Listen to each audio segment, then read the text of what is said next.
reporter, but I had so much time to work on this assignment. I was just making mental notes and written notes of these kinds of things. I've worked as a poet most of my life, and so it was that side of me and my writing life that was feeling called to these details, and thinking that if they could be framed in the way that poetry frames vivid particulars with white space and metaphor and juxtaposition of image and sound, that they could really just convey so much. So I also knew that many of these details wouldn't make it into the newspaper reports because that's just a different style of writing that paints in broader strokes and uses an objective style. So it's about the time the stories were actually running in the paper that I just really felt compelled to work with these kinds of details in another way, and this wasn't anything to do with my job or the newspaper. I didn't have a plan for it, but I started working with these details using those aspects of poetics that I mentioned, except that they came down as short prose pieces. And this is what I'm reading to you tonight. I've always thought of these as moments, portraits of moments at the soup kitchen or these other places where we encountered people. And after a while, some of them I wrote a little while after the original stories ran, because we continued to go to the soup kitchen and did some follow-up stories. But after a while, I had about 35 of them and asked Laz Strayer if he wanted to pair up his photographs with them, and he said sure, and we exhibited our writing and photos in a couple places, but then we found Bottom Dog Press in Huron, Ohio, and they were interested in the manuscript to publish as a book. So I'm just really excited to be able to share these things with you as they caught my attention. And I'm really glad that Laz is here with his music, because I think this further helps us connect with these details and with each other. But I did end up revising a few of them into free verse poems by adding line breaks, and those are included in my other book, which is a book of poetry called Body and Echo. So I'd like to read those versions to you, a few of those next. And the first one is about a woman and her family, her small family. And this piece is called Loretta.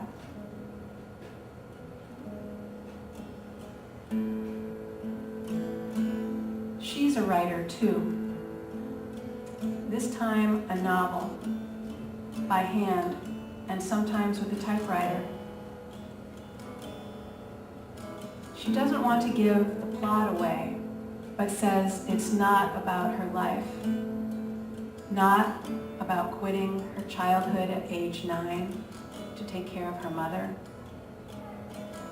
not about leaving high school while mom got better, then moved her out, not about her first marriage, her disabled son, or her second husband who lost his job when the car broke down, not about barely getting by on government benefits, the soup kitchen, and so little time. Her soft voice hides the distances she must walk to get things done today. Her long brown hair follows the path of least resistance, falling on her shoulders and back. She gets ideas for writing by going out and walking around. Seeing people, she says. Sometimes I go down to the railroad tracks. That's good for it. The tracks talk to me.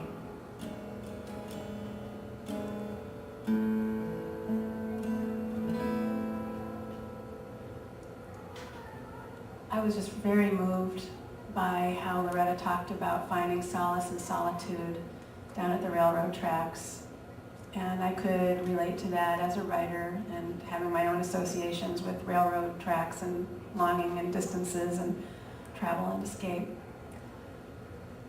Loretta and her family lived in a small rental home, and the only income they had was Loretta's and their son Craig's Social Security disability income, which took, the rent took most of that, or a good portion of it, very good portion of it, so that they really relied on the soup kitchen and other services to make ends meet.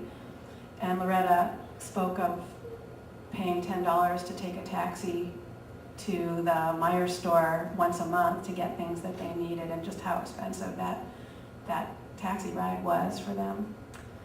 But she was working on her GED and was taking a writing course, and that's how she got started working on the novel, and she seemed to be enjoying that. Next, I'll turn things over to Laz, and he'll do another song. And this is actually a poem by a 14th century Persian poet called Hafiz, who, even if you think you've not heard of him, you probably have and have read things by him, because Rumi and Hafiz, Rumi is a Persian poet a century before Hafiz, are the two most popular poets in America for the last 20 years in translation. Coleman Barks and Daniel Ladinsky have done their translations, and people like Wayne Dwyer and Marianne Williamson and Deepak Chopra and lots of other people like them quote them all the time. So, this is a poem by Hafiz in which he talks about how we're all connected and how letting each other go is not loving. The poem is called A Great Need. Out of a great need, we are all holding hands and climbing. Out of a great need, we are all holding hands and climbing, and climbing, and climbing, and climbing.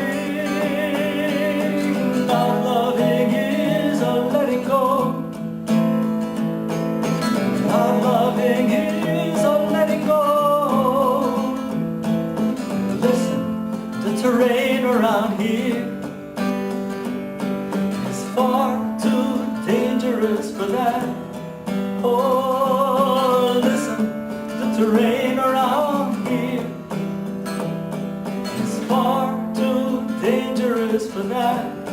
Oh, out of a great need,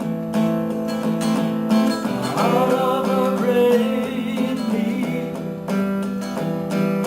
out of a great need, we are all holding hands and climbing, and climbing, and climbing, and climbing.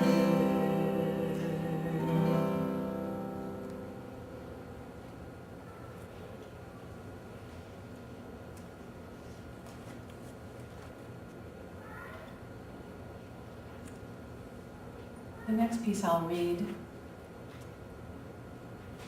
is about a woman named Patty who lived in a tent in the woods with her husband and some pets year-round. So these were the only other people we knew of besides military veterans who lived this way. And this piece is from when I was first getting to know Patty, and it's called Sunday Dinner.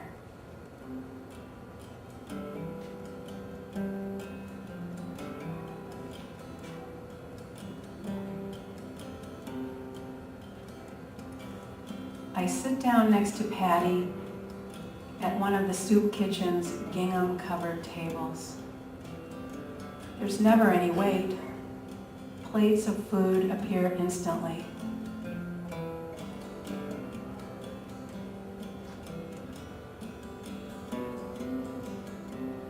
I don't know Patty well, but she talks nonstop about her past, cutting her ham into tiny pieces and giving me the months her first husband took from her.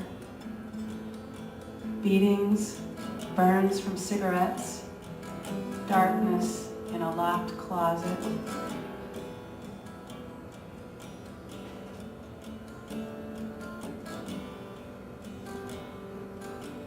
But it was only their son who was really taken from her, she says, when he was put into foster care.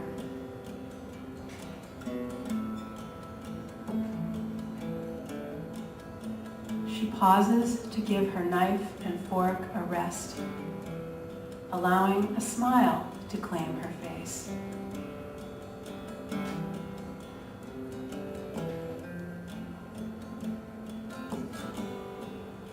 Soon, she says, she will see her son for the first time in 25 years. I get him for Mother's Day, she says. Father's Day, too.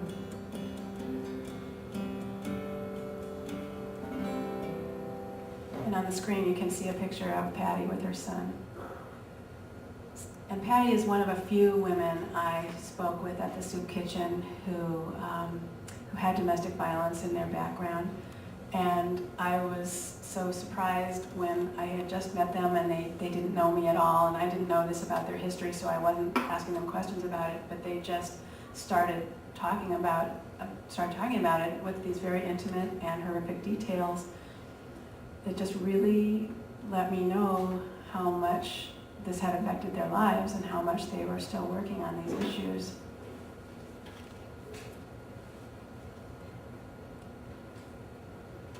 And the next piece that I'll read is about another military veteran named Kevin. And he's someone whose situation confronted a number of my stereotypes about homelessness.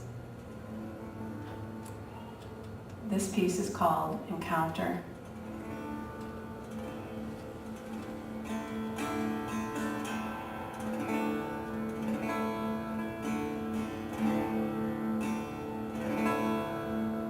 Sitting at the soup kitchen lunch counter, I sipped coffee while Kevin downed a hot meal.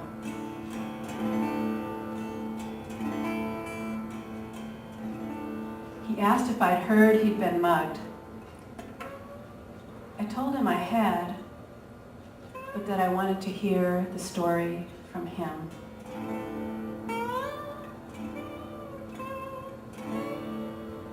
He told me how the mugger took his social security card, a brand new calling card someone had given him, his last $4.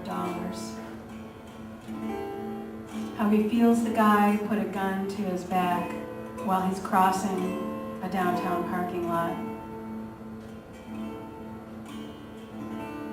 And when Kevin tells him he's homeless, the guy says, "Give me everything. Give me everything you've got."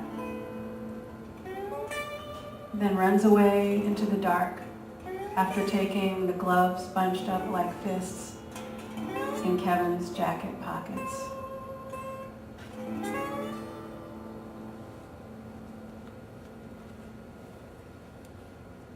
Kevin is someone who, since I've known him, he's been in and out of homelessness and is currently not homeless.